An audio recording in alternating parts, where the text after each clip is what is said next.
बच्चों, तो अब हम पैकिंग फ्रैक्शन देखेंगे और पैकिंग एफिशिएंसी देखेंगे इन बीसीसी टाइप ऑफ यूनिट्स। ठीक है, तो देखो बेटा बीसीसी में क्या होता है, देखो ऐसी बॉडी के सेंटर में होता है ना पार्टिकल, एक तो कॉर्नर्स पर है और एक one particle is in the centre of the unit cell. ठीक है, अच्छा अब इसमें तुम अगर ध्यान से देखो तो बेटा ये वाली जो भाई ये जो बीच वाला स्फीयर है, इससे जो आठों कोने वाले हैं वो टच है। ठीक है, तो हम अगर इन तीन स्फीयर्स को देखें तो ध्यान से देखो ये बॉडी डायगोनल पर भी आ रही है। बॉडी डायगोनल समझते ना कि भाई ऐसे इस कोने से लेकर मैं नीचे वाले कोने तक, जैसे यहाँ ये ऊपर वाला कोना है और ये देखो एक नीचे वाला कोना है। तो एक ये बॉडी डायगोनल हमने कंसिडर किया और इसको हमने ए डी मान लिया जैसे। ठीक है, तो ये स्फीयर्स देखो आपस में ऐसे टच्ड हैं, तो इसका रेडियस, इसके ये दो रेडियस और इसका रेडियस, तो ए डी बराबर में क्या हो जाएगा 4r, वो क्या है बॉडी डायगोनल। ठीक है, अब हम इस राइट एंगल ट्राइंगल को पहले देखो कंसिडर करेंगे इसको ए बी सी। तो ए बी सी में देखो फिर वैसे ही हम पाइथागोरस थ्योरम लगाएंगे, बिल्कुल वैसे ही हमारा निकल कर आएगा। इस ए सी ये जो हमारा, ठीक है, ये वाली जो साइड है इसकी हम क्या निकालेंगे, वो निकालेंगे, फिर वैल्यू निकाल लेंगे एक तरीके से। ठीक है ना, तो यहाँ पर हमारा ए सी किसके बराबर होगा, A B square plus B C square whole का रूट, और ये हमारे क्या है एज लेंथ है, तो ये ए है, तो वही ए स्क्वायर प्लस ए स्क्वायर रूट, तो हमारा रूट और रूट 2 आ जाएगा। ठीक है, तो ए सी की वैल्यू क्या आ गई रूट 2 सेम ऐसे ही जैसे एफ सी सी में निकाली थी। ठीक है, इसलिए कोई मैं ज़्यादा डिटेल में नहीं जा रही, वैसे भी सिंपल है ये। अब हम राइट एंगल ट्राइंगल कंसिडर करेंगे। देखो बेटा ये वाला ए बी सी, देखो ये भी एक राइट एंगल ट्राइंगल है, इसको हम कंसिडर करेंगे और यहाँ से हम AD की एक वैल्यू निकालेंगे। AD एक तो हमें पता है कि 4r के बराबर है, पर हम AD को इन ये जो हमारा AC और BCS की टर्म में और निकालेंगे। ठीक है, तो AD स्क्वायर किसके बराबर हो जाएगा, AC square plus CD square. ठीक है ना, तो AD बराबर में क्या हो जाएगा AC square plus CD square whole under root. AC की वैल्यू क्या निकल कर आई थी रूट 2a, तो रूट 2a का स्क्वायर करेंगे तो रूट खत्म हो जाएगा, तो ये 2 स्क्वायर रह जाएगा। CD हमारा क्या है एक एज लेंथ ही है, तो ये भी हमारा क्या होगा a होगा, तो a स्क्वायर हो जाएगा। तो ये हमारा 2 + 1 रूट 3a, ये किसकी वैल्यू आ गई AD की, तो AD की एक वैल्यू आई है रूट 3a और एक वैल्यू हमने देखा था ऊपर वो क्या है 4r, तो वो इक्वेट कर देंगे हम दोनों को। तो a बराबर में क्या आ जाएगा 4/3 over root 3, 4r over root 3। ठीक है, ये आ गया a।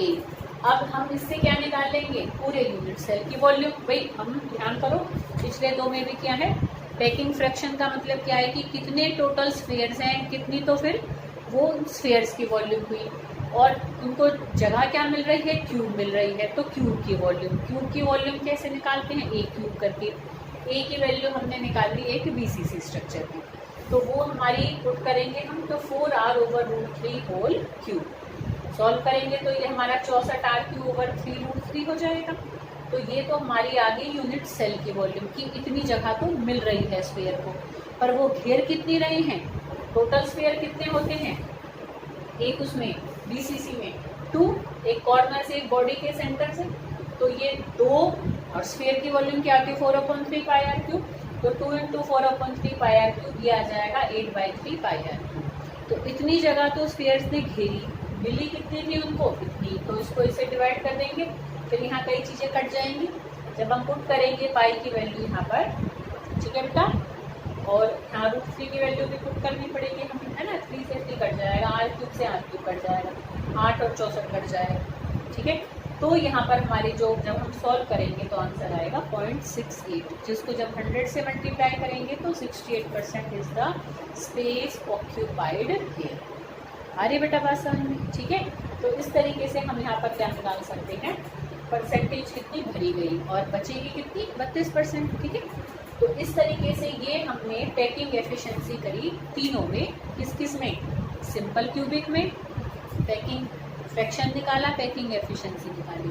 कई बार ना बेटा खाली वैल्यूज़ ही पूछ लेते हैं ऑप्शनल में, तो वैल्यूज़ भी याद रखनी है बिल्कुल कि सिंपल क्यूबिक में कितने परसेंट स्पेस ऑक्यूपाई रहता है 52.4% स्पेस, FCC में कितना रहता है 74%। अब FCC से ही ध्यान रखना बेटा, क्वेश्चन CCP पर भी आ जाता है, तो CCP में भी कितना होगा 74%। ठीक है ना। क्यों? क्योंकि एफसीसी और सीसीपी में कोई भी डिफरेंस नहीं होता, ये तुम्हें पहले बता रखा मैंने। तो अगर पैकिंग फ्रैक्शन या पैकिंग एफिशिएंसी पूछी जाए एफसीसी की या सीसीपी की या एचसीपी की, क्योंकि एचसीपी में भी पार्टिकल्स उतनी ही जगह लेते हैं जितनी की एफसीसी में रहते हैं। ध्यान करो, वहाँ कोऑर्डिनेशन नंबर भी सेम हमने निकाला था कि दोनों में ही हर पार्टिकल का हमारा 12-12 आया था, तो वो बराबर ही जगह भरती हैं। तो अगर एचसीपी पर भी मान लो निकालना आ जाए पैकिंग फ्रैक्शन और पैकिंग एफिशिएंसी, तो ऐसे ही निकालना एफसीसी की जगह, और फिर लिखते हैं ना कि as the space occupied is same in FCC and HCP, so HCP also have 74% packing efficiency. ठीक है, अरे बेटा बात समझ में।